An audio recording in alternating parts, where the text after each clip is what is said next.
Thank you. Thank you, gentlemen, for your service. You know, the President has indicated recently his intention to launch U.S. military attacks against Syria. Article 1 of the Constitution gives Congress the sole power to declare war. Congress has not done so against the Syrian government. Section 3 of the War Powers Resolution requires the President to consult with Congress before introducing U.S. armed forces into situations of hostilities.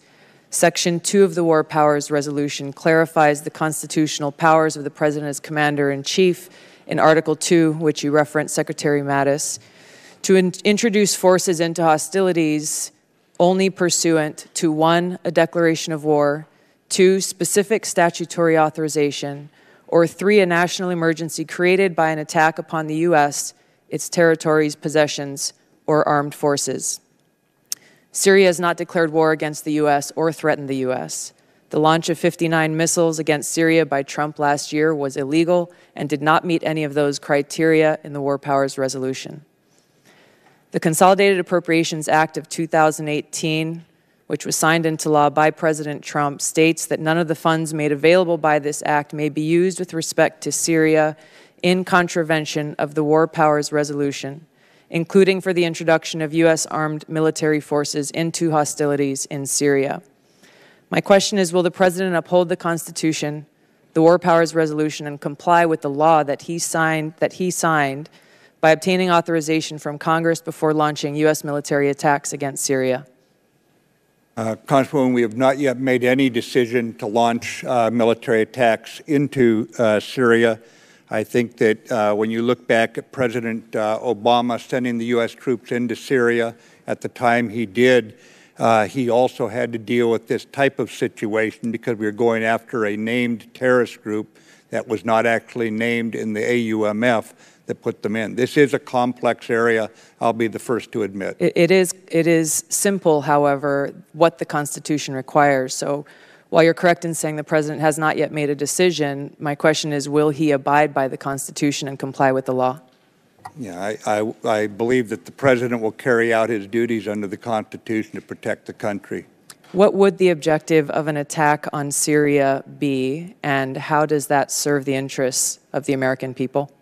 I don't want to talk about a specific attack that is not yet in the offing, knowing that these are decisions. This would be pre-decisional. Again, the President has not made that decision.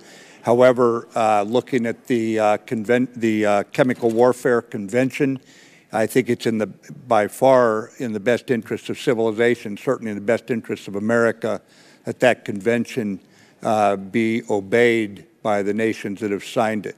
And what has happened in Salisbury, England, and now has happened in Syria again, shows that this is not an idle concern.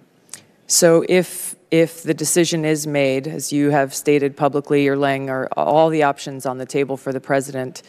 If the decision is made to launch a military attack against Syria, Russia has already responded, saying that they would respond to our U.S. strike. As this action is considered, can you justify for the American people how going to war with Russia over Syria serves the interests of the American people? No, Congresswoman, I can't answer that question. I'm not ready to speculate that that would happen. Would you not say that it is a highly likely occurrence given what Russia has stated directly, that they will respond?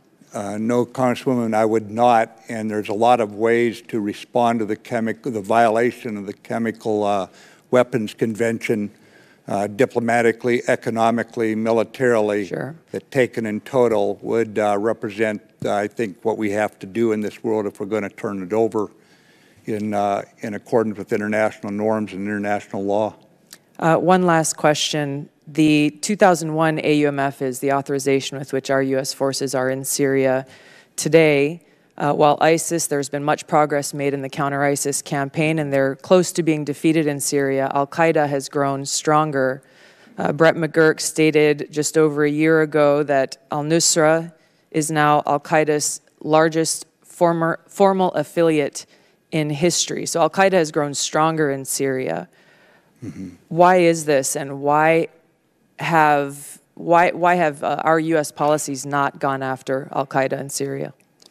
Well, our policy is in Syria, which is a very complex battle space, Congresswoman, that where they're located right now, we do not want to go up into another part of Syria. We're doing this by, with, and through our partner forces. They do not have the capability to move into that region.